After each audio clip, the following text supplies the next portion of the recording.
Hi guys, this is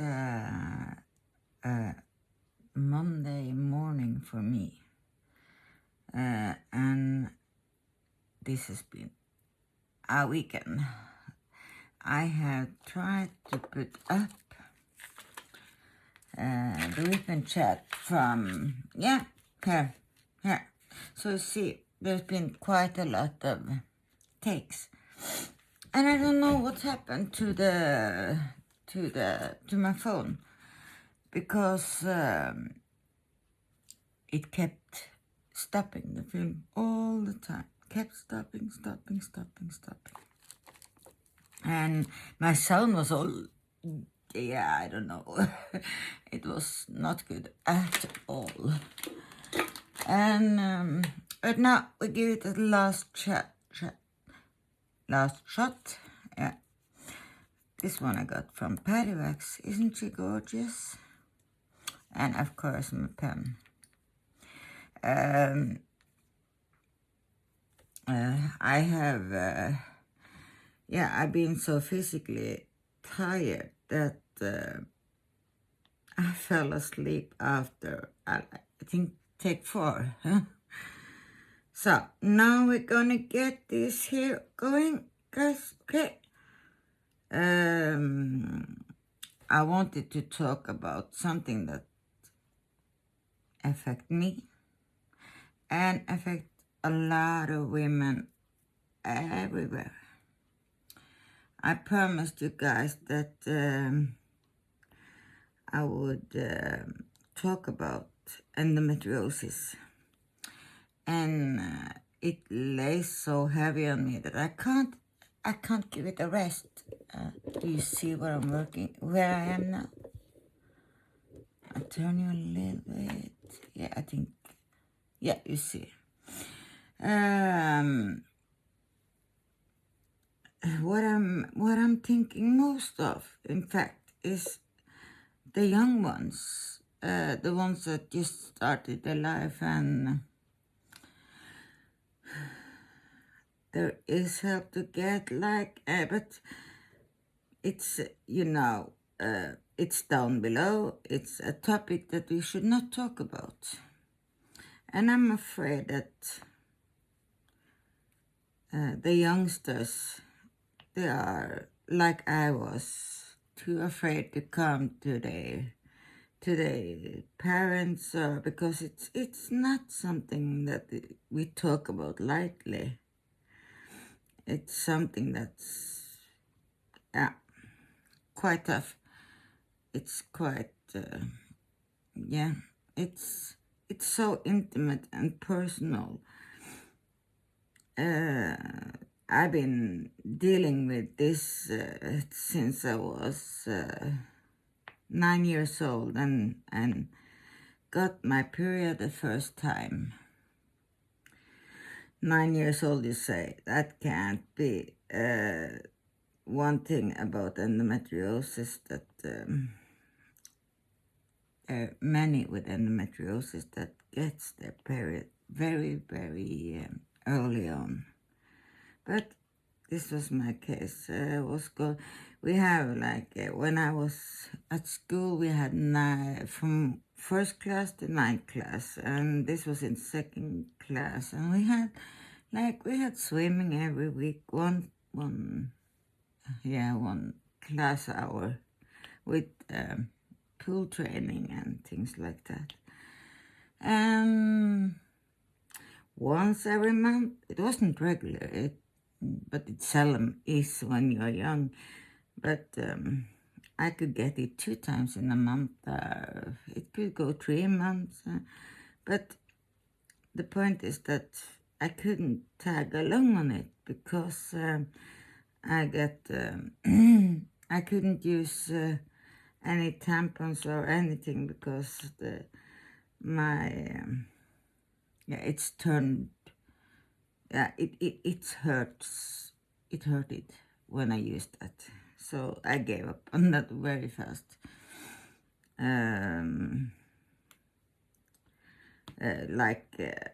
I wasn't ready for it when it came, and I was at home with my mom and my stepfather, and I went to the bathroom, and there I was certain I was going to die. And I came to my mother and I said, Mom, I'm going to die. Not in so calm voice. No, it was difficult. It was hard. And and she, die? You're not going to die. Yeah, I'm bleeding. And she said, bleeding? What? What? And I said, bleeding from down there. And she said, oh, yeah. And I could see it on her face, like, this is not the conversation I want to have with my 9-year-old daughter. This is way too early. But she told me, like, what can you do? You're unprepared. You have, like, a 9 years old that is actually thinking she's going to die. And to try to explain and not be, like, at all. She was not expecting that at all. And it was like, yeah, I always been like a reader, like always. I've been reading up on everything that I was wondering about, and yeah. So I started to read up on, like, periods. And there it was written black and white. It can be painful, it can last long, you can have severe bleedings, and yeah, check. And I thought, yeah, then it's normal. Then I just have to take over-the-counter, like medicine for pain, which you don't have to go to the doctor to get. Because, yeah, it took like the worst, it took the top. And, but it was only worse and worse every year.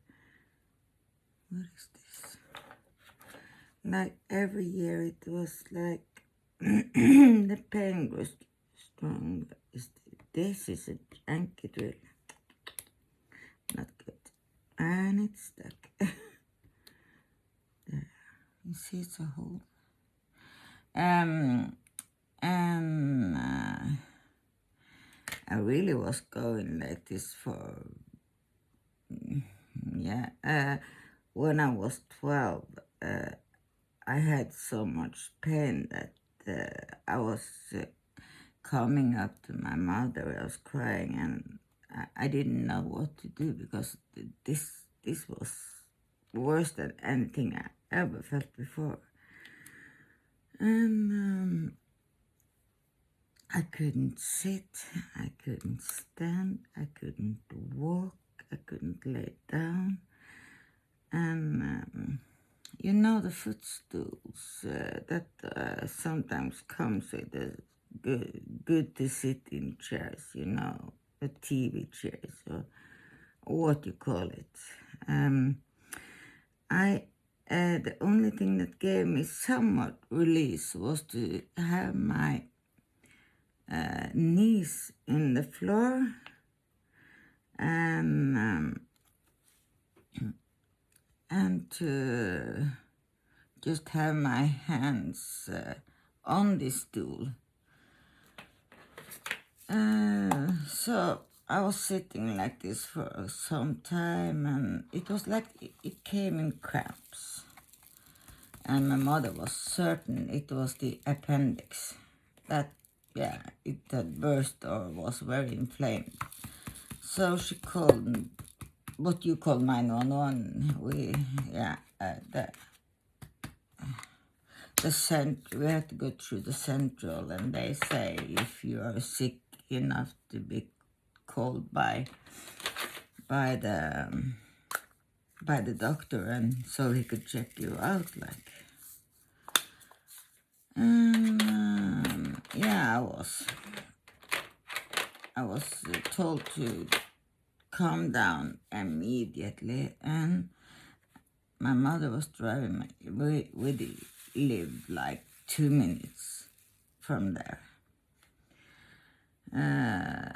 But there they couldn't, they only said they were sure of the same as my mother, that it was the appendix, and it was, we have, our hospital is a little over 2 hours from where we live. So it was a matter of time, like they were certain that it was in a neck of time, like. So we went in an ambulance, and I think they were speeding some places because it came in like this, takes, it was like, I felt somebody was like having its hand inside me and just squeezing. So every time I got this, I was trying to lay in like a fetal position. And I came to the hospital, and they were like, have you eaten today? No. With the pain I had, I was sick only thinking about eating. So they said, okay, we prep you for operation now. So they did. And I don't know, I think most of that is wiped off of my memory. Completely wiped out. And I came to, and like, what is happening here? I have bandages all over my belly. My mother was sitting there, like she has been there. She really, oh my, I don't know how I would react if I had like a baby that had so much as I've given to my mother, like. And the doctor came in, and he was very apologetic. He said that, your appendix is fine. And I said, what? Why did I have all this pain? No, we don't really know. But it seems you have, the glands we have all over our body. I don't know. I hope you understand what I mean. We have them under our arms, we have them in our under our cheeks, but I can't remember for my bare life what it's called. And I was shocked, and I said, yeah, but my whole belly is full of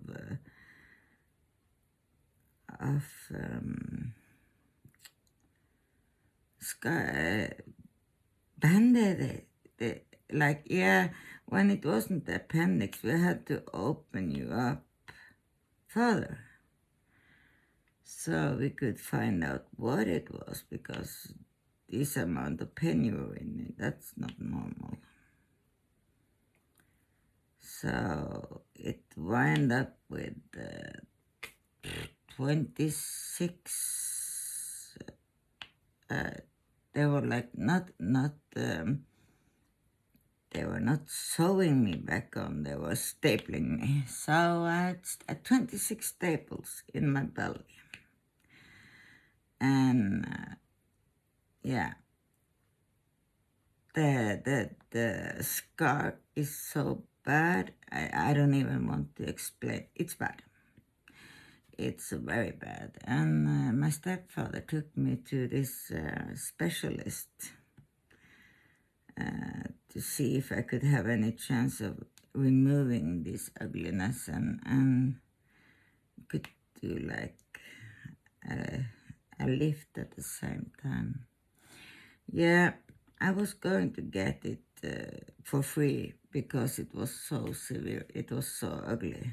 But I had to get down to like normal weight before, and I have low metabolism. I don't know how many years it has gone without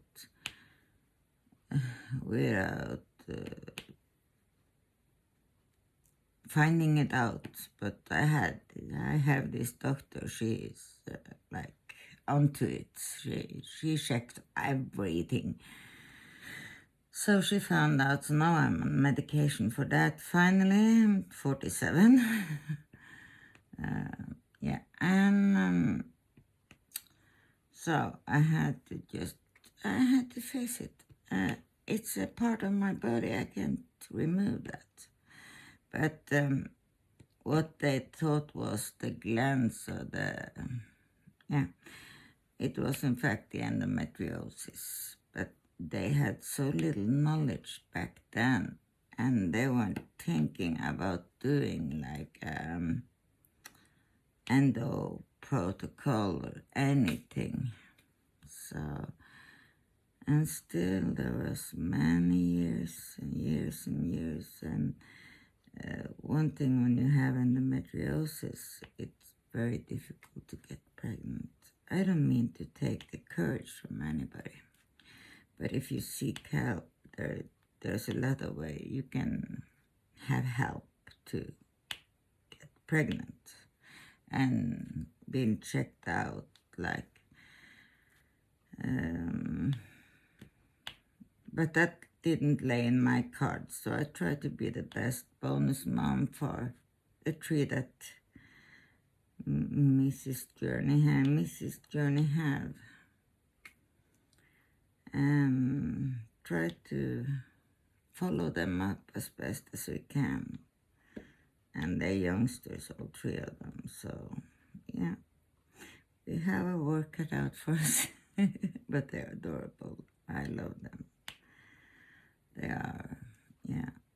When they come and give me a hug and they say, bonus mom, my heart just gets so big that, yeah. You can see the picture.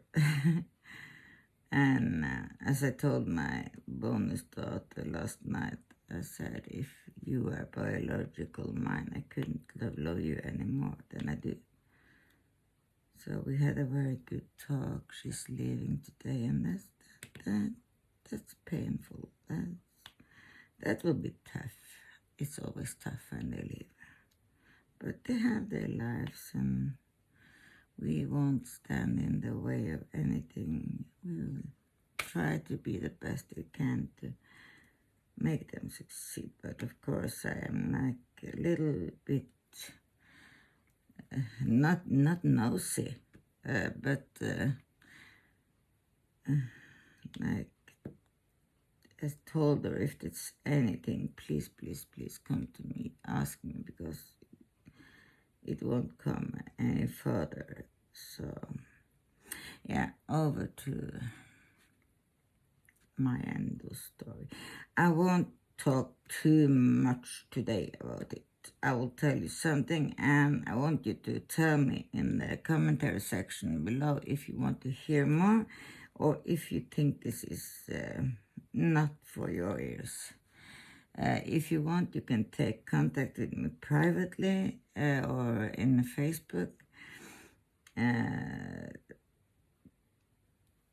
I will answer everybody. I have downloaded a lot of like facts about endometriosis, which I am currently working on translating to English by myself. So yeah, it is what it is. But I'm trying, at least. I'm trying. So this endometriosis is you can picture it's a very silly comparison, impairment. But if you have two strands of, let's say, the warm glue, the hot glue gun, and you have two strands, they're both, they're apart. But if you get them too close, they will tangle together. That's what happens when you have endometriosis. You get this overgrowth of scar tissue or hard tissue.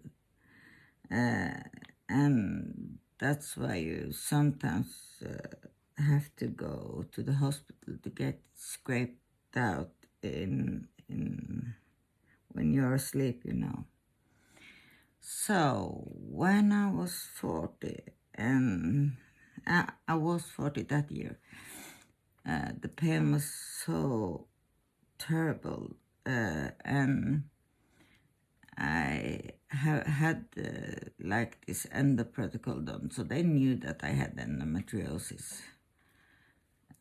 They didn't know how severe it was.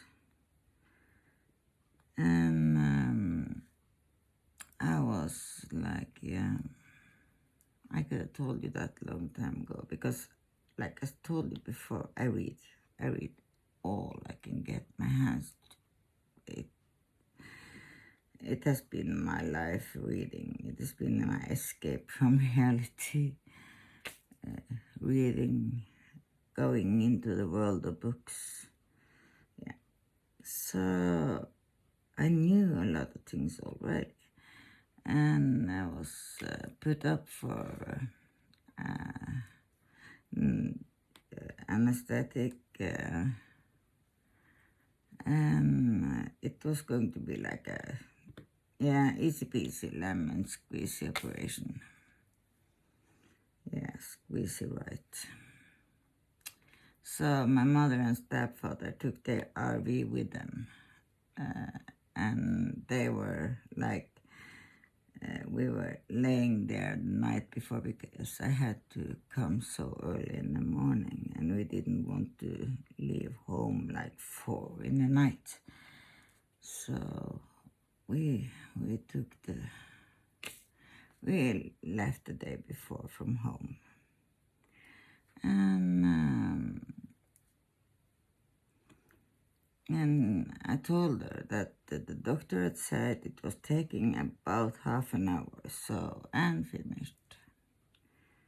So we were like, yeah, half an hour, that's no problem. My mother said, okay, we can do that in no jiffy.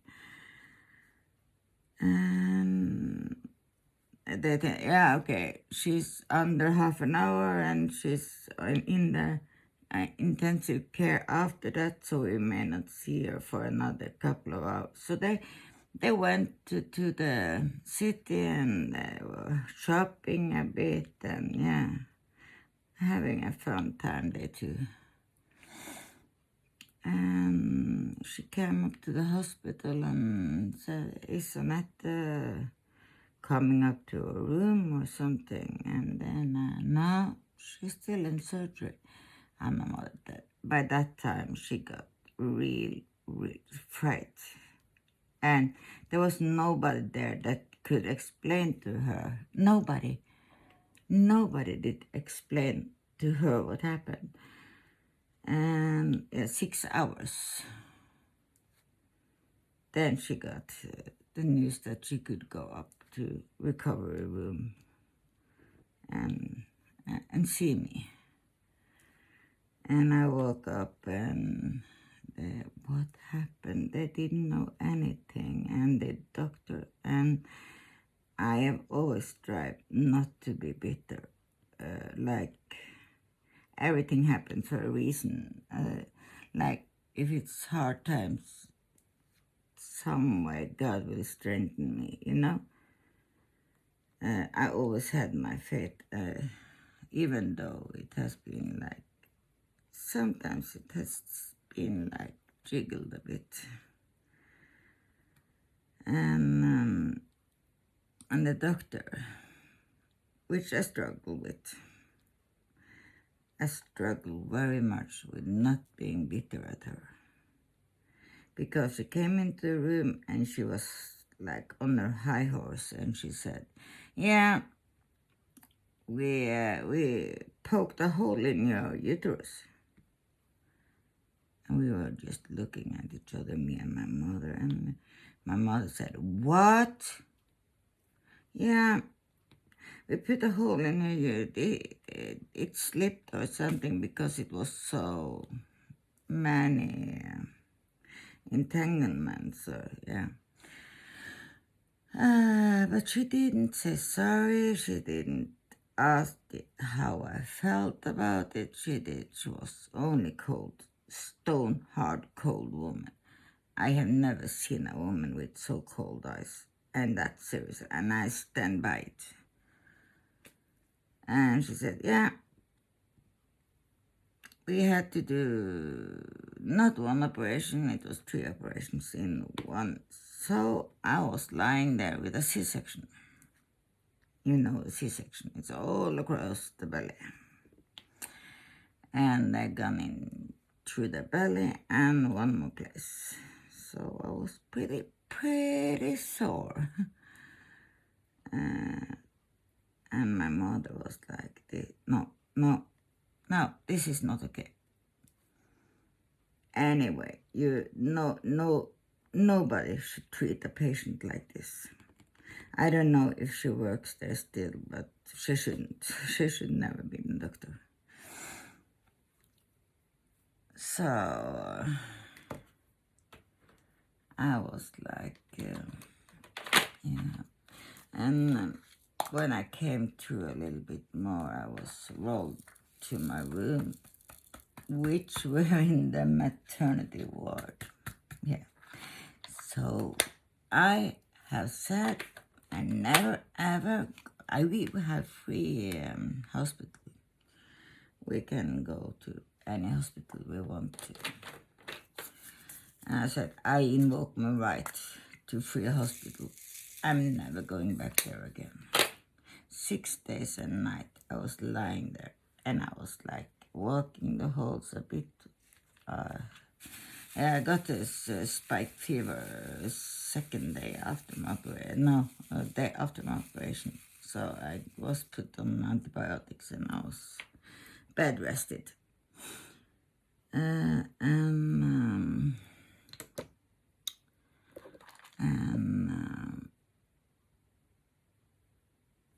I was seeing people come in with the big bellies and seeing people go out without the big bellies, but with a little bundle of joy.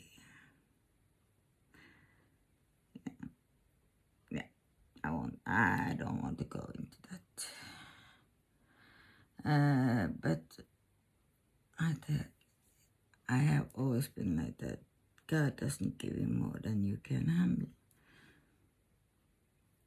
And I've gotten very strong in this journey. But I think the reason why it was placed so heavily on my heart that I had to do this was so one young person, or yeah, maybe you suffer from it, maybe you have a daughter that suffers from it, maybe a grandchild, yeah, seek help. The sooner the better, and ask if an endo protocol can be taken. Yeah, it's so important. I can't stress that enough. It's so important. Get it checked out. Get help for you or your nearest ones, because this is common. Now there should be told that there is different types of endometriosis, and you have adenomyosis that is basically inside the uterus.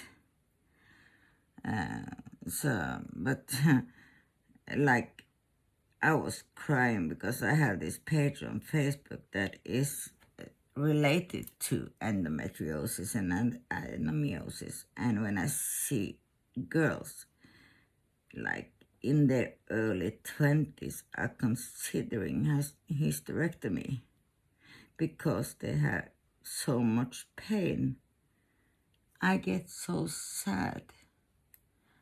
Like they will never get somebody after them, like. And other thing is with endometriosis, you seldom, if you manage to get baby, it's more common that it's just the only one. It's difficult to conceive or to go through a pregnancy, but you can check it out because there is information online, or if you want me to go through what I have found and what I know, just put it down there. And if this was way too hard for you to handle, then I'm so sorry. But I felt that this had to be said. This is too serious to just, yeah, it probably is like that. When my period's done, I have no pain. Somebody can just have pain during the menstruation. And you have the other part that doesn't get a break even though the menstruation is finished, like. So, and you have, adenomyosis, I said, and you have endometriosis that affects the intestines and, everywhere. I have deep infiltrated endometriosis. That's like the worst kind. That's it affects all of my body. But like I have a very good doctor, and like I get my medicine if I'm taking them correct. I can have somewhat normal life, but I think I've lost about maybe 40 pounds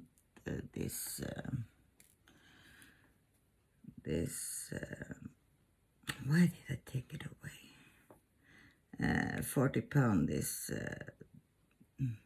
month that has been now, because I can't eat.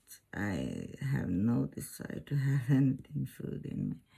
I eat a lot of yogurts, but yeah, and that's nutrition, and I drink a lot, so there's not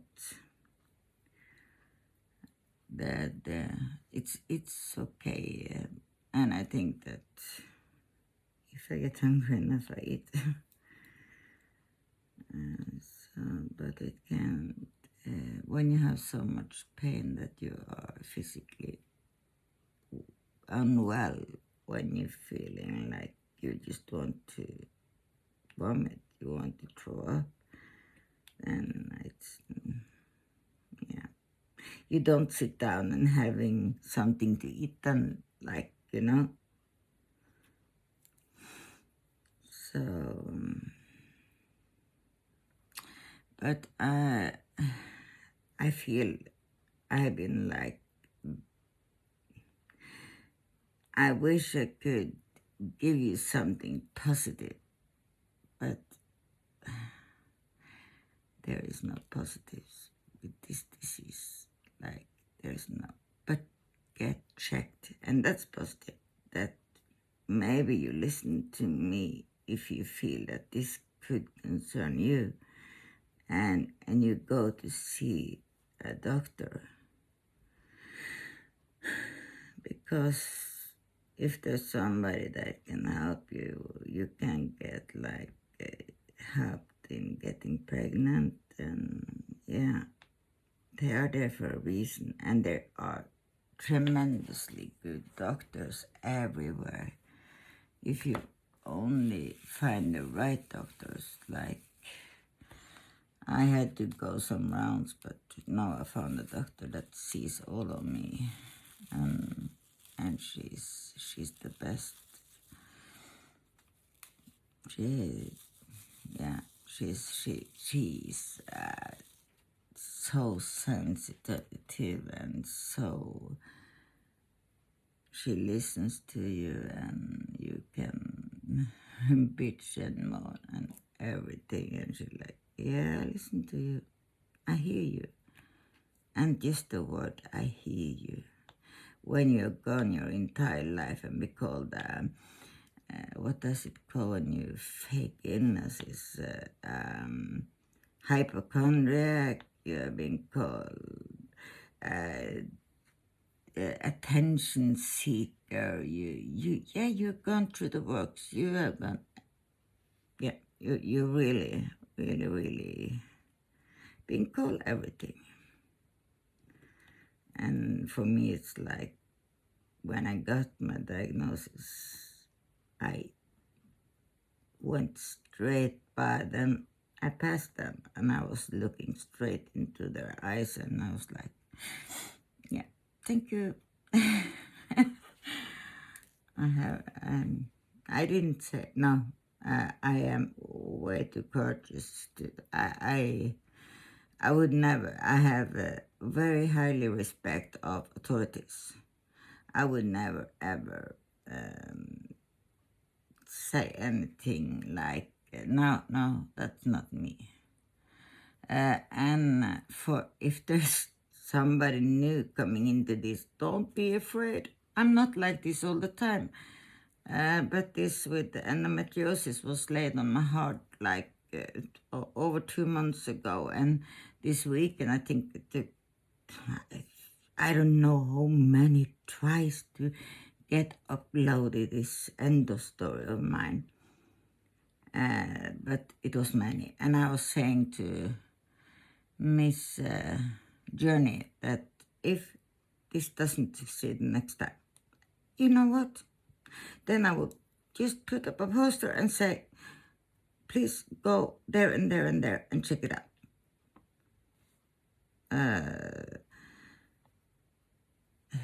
But if you aren't too afraid now by me, so I will say I have very little of this content. I am always the one that focus on the positive. There's always something positive in, like, not positive in the illness itself, but positive in that maybe someone else can get help, and that's positive. So I'm putting up, like, unbagging, unboxing, whip and chat, and most of my whip and chat will be like on a little bit other, yeah, it will be on a different page, to say it like that.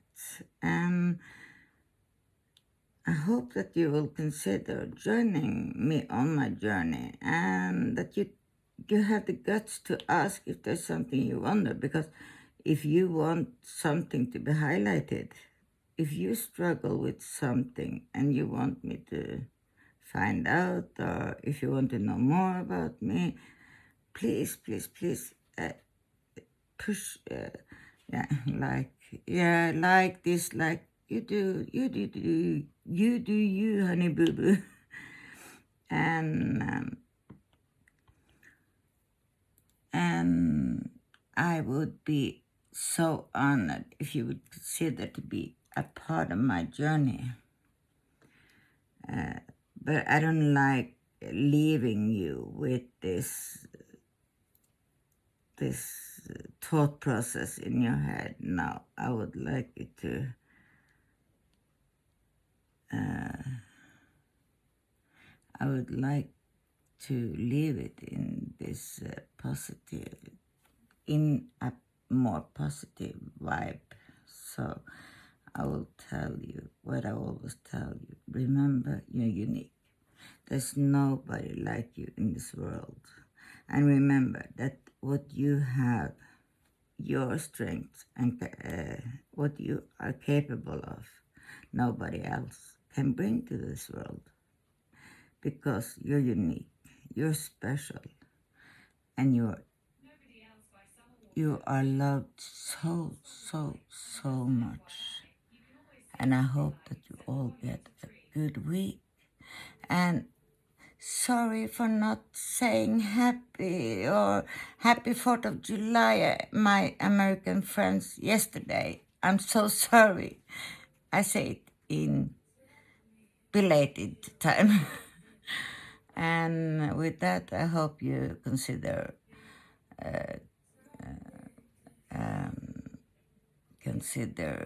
joining my gang and being a part of this journey with me, and